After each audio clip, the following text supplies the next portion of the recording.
तीव्रनादम् शेषाद्रिशेखर विभो तव सुप्रभातम्।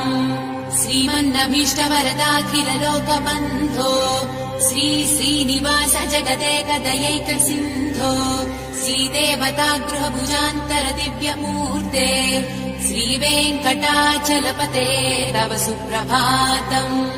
श्रीमन्नभीष्टवरदाखिल लोकबन्धो श्री श्रीनिवास जगदेक दयैक सिन्धो श्रीदेवतागृहभुजान्तर दिव्यमूर्ते श्रीवेङ्कटाचलपते तव सुप्रभातम्। श्रीस्वामि पुष्करिणिकाप्लव निर्मलाङ्गाः श्रेयोर्धिनो हरविरिञ्च सनन्दनाद्याः द्वारे वसन्ति वरवेत्रहतोत्तमाङ्गाः श्रीवेङ्कटाचलपते तव सुप्रभातम्। श्रीशेषशैलगरुडाचल